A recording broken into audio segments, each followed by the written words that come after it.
Hello learners, कैसे हैं आप सभी। आई होप आप सभी अच्छे होंगे और अच्छी चल रही होगी आप लोगों की पढ़ाई। ठीक है, तो आज के इस लेक्चर में हम डिस्कस करने वाले हैं मेजर फिजियोलॉजिकल आयंस। ओके, तो जैसा कि मेजर मतलब कि ऐसे आयंस, ऐसे हमारे मेजर का मतलब एक तरीके से हो गया लार्ज स्केल पर। ठीक है, और बात करते हैं फिजियोलॉजिकल। फिजियोलॉजिकल यानी हमारी बॉडी में प्रेजेंट जो भी हमारे आयंस हैं। ठीक है, आयंस आपको पता है ऐसे एटम्स, ऐसे एलिमेंट जिनपे क्या होते हैं, चार्जेस होते हैं। अब वो चार्जेस प्लस भी हो सकते हैं, माइनस भी हो सकते हैं, है ना। क्लियर है।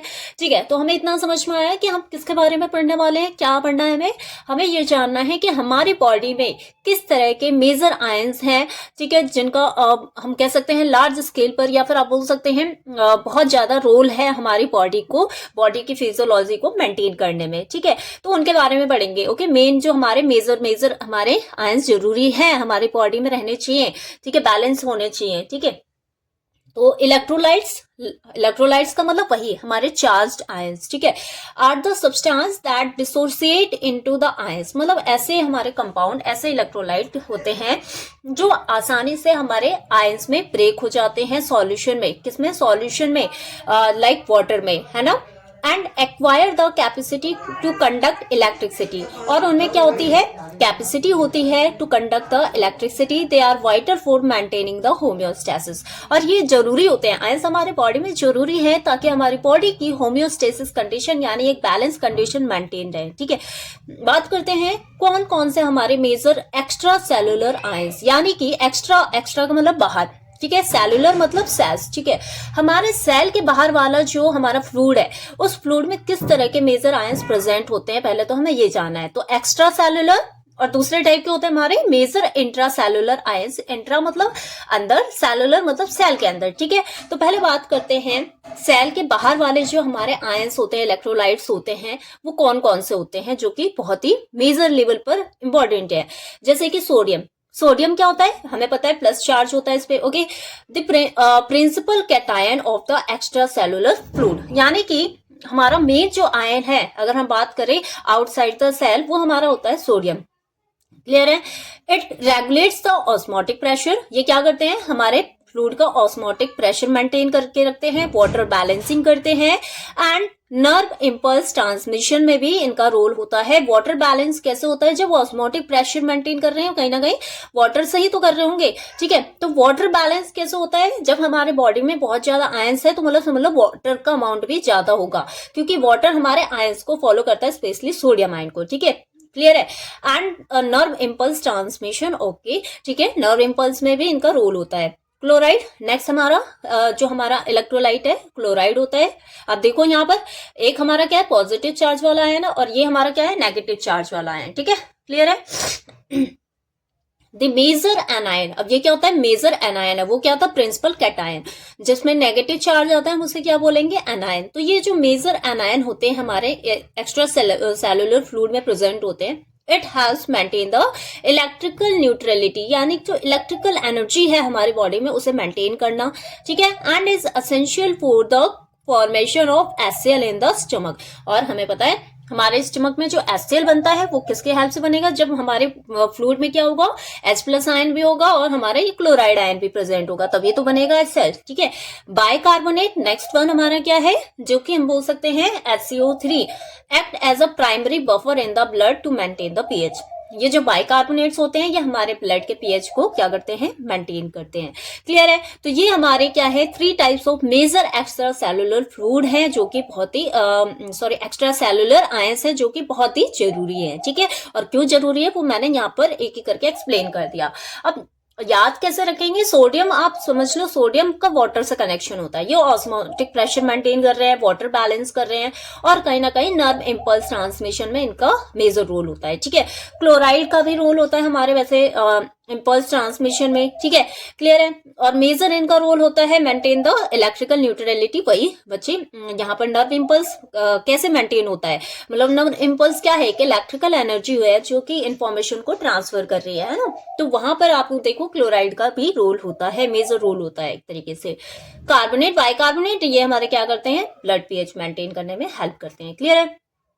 अब बात करते हैं हम नेक्स्ट वन हमारा क्या है, मेजर हमारे इंट्रासेलुलर आयंस, ऐसे आयंस जो हमारे सेल के अंदर मेजर अमाउंट में प्रेजेंट होते हैं, जिनका रोल होता है, ग्रेटर रोल होता है हमारे सेल के अंदर, जैसे कि पोटेशियम प्लस। ठीक है, the principal intracellular cation, it is crucial for the cardiac function, ये कार्डियक फंक्शन में इनका मेजर रोल होता है। ठीक है, क्योंकि हमारे कार्डियक एक्टिविटी भी कैसे होती है, कहीं ना कहीं आयंस का ही रोल होता है। ठीक है, मसल्स कैसे कॉन्ट्रैक्ट कर रहे हैं, है ना, and maintaining the resting membrane potential, यानी कि एक जो हमारा रेस्टिंग मेम्ब्रेन पोटेंशियल होता है वो -70 मिली इलेक्ट्रॉन वोल्ट करके होता है, वो मेंटेन करने के लिए हमें चाहिए होता है पोटेशियम आयन। ठीक है, क्लियर है?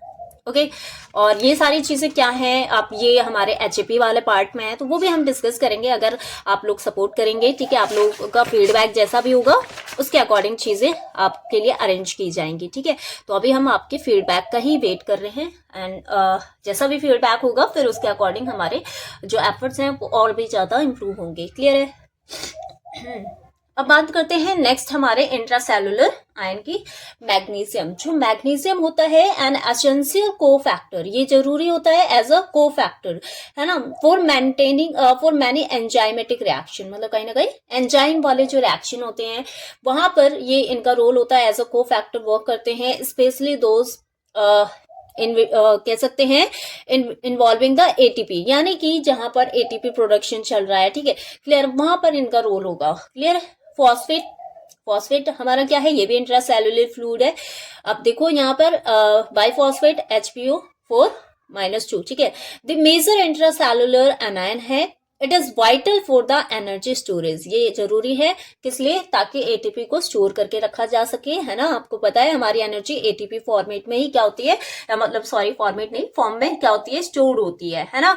एंड बोन स्ट्रक्चर में भी इनका रोल होता है, हमें पता है कैल्शियम और फॉस्फेट जरूरी है, और हमारे कार्बोनेट भी जरूरी होते हैं for the strong bone formation, है ना। क्लियर है? नेक्स्ट बात करते हैं इलेक्ट्रोलाइट्स की। ठीक है, electrolytes used in the replacement therapy.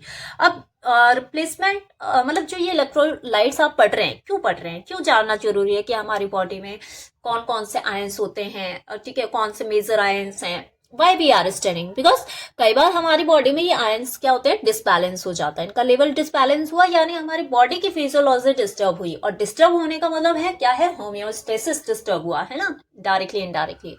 तो यहाँ पर हम क्या करते हैं, इलेक्ट्रोलाइट्स का यूज करते हैं फॉर द रिप्लेसमेंट थेरेपी, यानी अगर हमारी बॉडी में किसी भी आयंस की कमी हो जाती है, ठीक है, तो वहां पर हम रिप्लेसमेंट थेरेपी देते हैं, यानी कि हम फ्लूइड का यूज करते हैं। ठीक है, फ्लूइड के थ्रू हम आयंस अपने बॉडी में क्या करवाते हैं, डिलीवर करवाते हैं। When the body losses excessive fluid, मान लेते हैं कई बार ऐसा होता है गलती से, मतलब गलती से नहीं, मतलब सॉरी, एक्सीडेंटल वे में क्या होता है, हमारे बॉडी से फ्लूइड लॉस हो जाता है। ठीक है, कोई एक्सीडेंट हो गया तो ब्लड फ्लो मतलब क्या होता है, एकदम तेजी से होता है ना, तो फ्लूइड तो लॉस हो ही रहा है ब्लड के थ्रू, है ना। ठीक है, और उसके साथ साथ हमारे इलेक्ट्रोलाइट्स भी लॉस होते हैं ड्यू टू द डायरिया। देखो जैसे डायरिया हो गया, है ना, अब लूज मोशन हो रहा है, तो भाई लूज मोशन में होता क्या है, हमारा सॉलिड वेस्ट प्रोडक्ट से ज्यादा हमारा क्या होता है, लिक्विड, यानी कि वाटर क्या होता है, वेस्ट होता है। ठीक है, तो वॉमिटिंग है ना, बर्न्स है, कोई चोट लग गई, घाव लग गया, है ना, कुछ भी हो सकता है कंडीशन। ठीक है, तो वहां पर हमें जरूरत होती है तुरंत, हम क्या करते हैं, फ्लूइड क्या करते हैं, आईवी फ्लूइड वगैरह हम देते हैं ना। तो जो वो आईवी फ्लूइड होते हैं वो ऐसे ही नहीं दिए जाते, कुछ भी उठा के दे दिया, हमें उस वक्त देखना पड़ता है कि कंडीशन क्या है, डायरिया की वजह से क्या हो रहा है, आयरन डिसबैलेंस हो रहा है, या वॉमिटिंग की वजह से, या किसी एक्सीडेंट की वजह से, तो किस आयन की कमी हो सकती है बॉडी में उस कंडीशन में, तो वहां पर उसके अकॉर्डिंग हम आईवी फ्लूइड देते हैं। और वो भी अभी हम पिछले लेक्चर में हम पढ़ के आए हैं कि वहां पर हम क्या करते हैं, वो फ्लूइड उसका पीएच मेंटेन करना, ठीक है, उसकी हम बोल सकते हैं टोनिसिटी मेंटेन करना, ये सारी चीजें मेंटेन करके मतलब प्रॉपर प्रिपेयर की जाती हैं वो फ्लूइड। माइक्रो फ्री होने चाहिए, क्यों, क्योंकि वो डायरेक्ट हमारे ब्लड फ्लूइड में जा रहे हैं ना। क्लियर है? तो वहां पर इन्फेक्शन तुरंत स्प्रेड होगा बॉडी में, तो बहुत केयरफुली ये चीजें प्रिपेयर की जाती हैं, है ना। क्लियर है? अब नेक्स्ट बात करते हैं कौन कौन से हमारे इलेक्ट्रोलाइट्स ऐसे as a replacement therapy use किए जाते हैं। ठीक है, आपने देखा होगा, आपने अगर हॉस्पिटल वगैरह में थोड़ा बहुत भी वर्क किया है बच्चे, ऐसा होता है कि करते ही हैं, बहुत सारे पैरेलली लोग करते हैं। ठीक है, मैंने भी किया है पैरेलली अपने जो भी हमारे ग्रेजुएशन का टाइम था उस टाइम पर, मतलब साथ के साथ मैंने 6 मंथ का एक्सपीरियंस लिया, हॉस्पिटल में वर्क किया।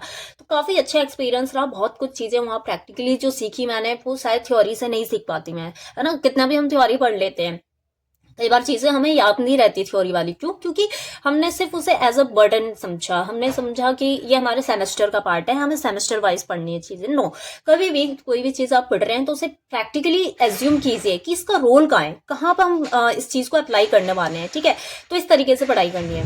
तो फर्स्ट अगर हम बात करते हैं, क्या है हमारा sodium chloride. Sorry for the disturbance,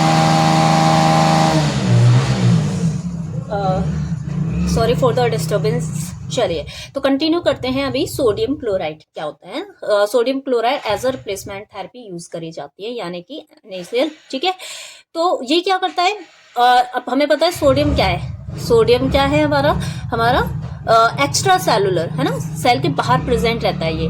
ठीक है, तो अब ये आयन है, और क्लोराइड हमने देखा था इंट्रा सेलुलर आयन है। ठीक है, restore the extra cellular fluid volume and sodium level also. ठीक है, जो हम सोडियम क्लोराइड हम आईवी फ्लूइड ले रहे हैं, ये क्या क्या करते हैं, ये extra cellular fluid volume maintain करते हैं, सोडियम लेवल मेंटेन करते हैं। प्रिपरेशन कैसे करते हैं, हम नॉर्मल सेलाइन सॉल्यूशन प्रिपेयर करते हैं, और ये कंसंट्रेशन रहती है आइसोटोनिसिटी मेंटेन करने के लिए। ठीक है, यानी कि आइसोटोनिक होना चाहिए हमारे ब्लड के साथ। क्लियर है।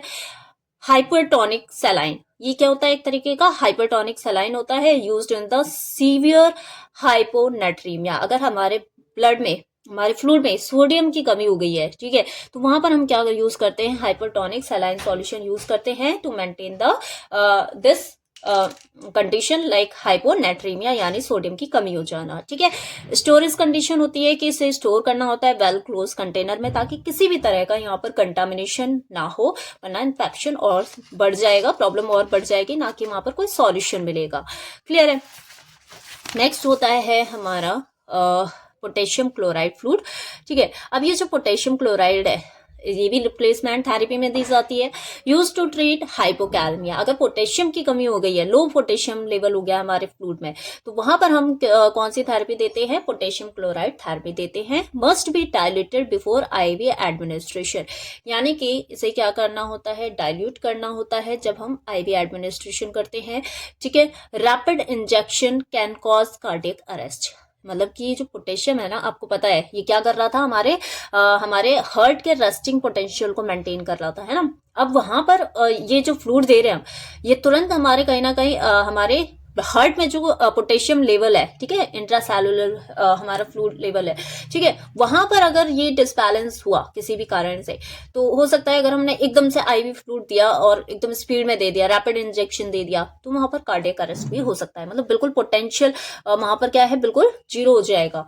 ठीक है, तो इस तरह की कंडीशन वहां पर क्रिएट हो सकती है। ऑफिशियल प्रिपरेशन होती है, जैसे कि हमारे पास अवेलेबल है इसके पोटेशियम क्लोराइड के इंजेक्शन फॉर्म में, ओरल सॉल्यूशन फॉर्म में, ये हमारे पास अवेलेबल है मार्केट में। क्लियर।